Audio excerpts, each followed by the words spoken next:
தாரு தகரட்டப்பா சுமார் முஞ்சி குமாரே குறுக்கா பேசிடாத கொஞ்ச நேரம் சுமாரே சுமனா சீன போட்டு எங்க கிட்ட கட்டாத நாங்களே கருப்புக்குள்ளா பழைய ஹலோ வணக்கம் வந்தனம் welcome Ramraj dhotis and shirts in சிரிப்படா பவர்ட் பை மூட் சில்வர் காண்டம்.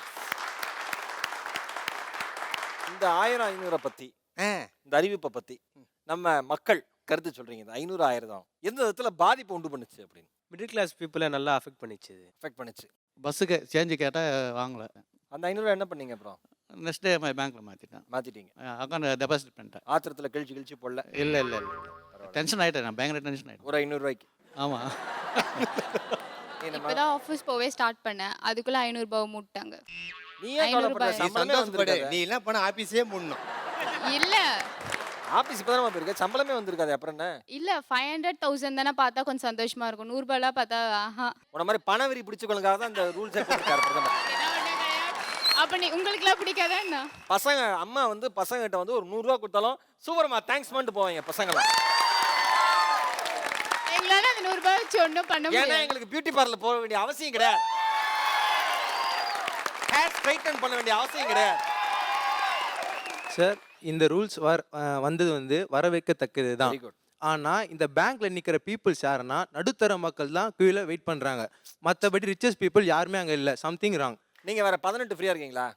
இருக்கு சார். நீ என்ன சூட் நடக்க ஏற்ற மாதிரி ஒன்று வேணும். இதை விட பெரிய கூத்துனா தெரியுமா? காரில் உட்காந்து இந்த நோட்டு 500 நோட்டு 1000 நோட்டு நீ நேக்கிறேன்.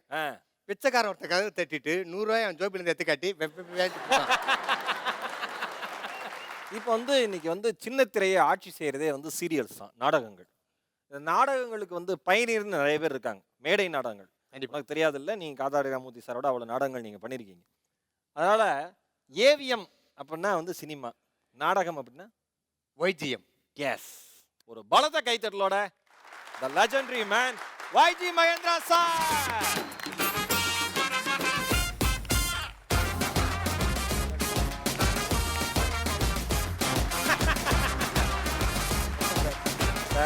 சொல்லுங்கண்ணா.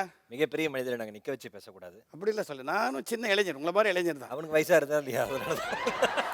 இந்த ஸ்பீடில் பாலாஜி படி இறங்கியிருக்கானே இன்னைக்கு வந்து. பாலாஜி படி தெரிஞ்சாதானே சார் இறக்குமா? வாங்க சார் போலாம்.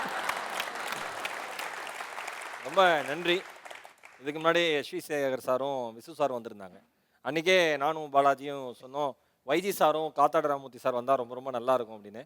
நீங்கள் வந்தது எங்களுக்கு ஒரு மிகப்பெரிய பெருமை. எனக்கு அப்புறம் காத்தாடி வருவார். அது கண்டிப்பாக சார், ரொம்ப ரொம்ப சந்தோஷம். சொல்லுங்கள் சார், நாட்டு நிலவரம் எப்படி இருக்கு? அதுலேருந்து ஆரம்பிப்போம். நாட்டு நிலவரம் நல்லா தப்பா கேட்டேன். நோட்டு நிலவரம் எப்படி இருக்கு? நோட்டு நிலவரம் நல்லா தான் இருக்குங்க. அதாவதுங்க, இந்தியாங்கிற காலில் முள்ளு குத்திருக்கு, முள்ளை எடுத்தாகணும். முள்ளே வான்னு சொல்லி பார்த்தாங்க, எவனும் எடுக்கலை. இப்போ பின்னு போட்டு தான் எடுத்தாகணும், வேறு வழி கிடையாது. அந்த பின்னு போடும்போது சுற்றி வர கொஞ்சம் வலிக்கும், அவ்வளோதான். நான் ஏன் சொல்கிறேன்னா, எனக்கு பல பேர் இந்த வாட்ஸ்அப்பில் அனுப்புகிறாங்க, கஷ்டம்னு எல்லாம் சொல்கிறாங்க. பட் என்னையாயோ, ஒரு கிரிக்கெட் மேட்ச்சுக்கு டிக்கெட் வாங்கணுன்னா காலையில் 5 மணிக்கே போய் ஸ்டேடியத்தில் நிற்கிறோம். அதை பற்றி யாரும் கம்ப்ளைண்ட் பண்ணுறதில்ல. முக்கியமாக அவர் பாலாஜிக்கு தெரிஞ்ச இடம், அந்த கடைக்கு போய் நிற்கிறதுனா அது நிறைய போய் நிற்கிறாங்க. அதுக்கெல்லாம் பண்ணும்போது இந்த நாடு இம்ப்ரூவ் ஆகுங்கிற ஒரு ஹோப் இருக்கும்போது அதுக்கு கொஞ்சம் கஷ்டப்பட்டால் தப்பு இல்லை. பிரசவ வேதனை மாதிரின்னு வச்சுங்க, அழகான குழந்தை பிறக்கும். Super super, very good, super.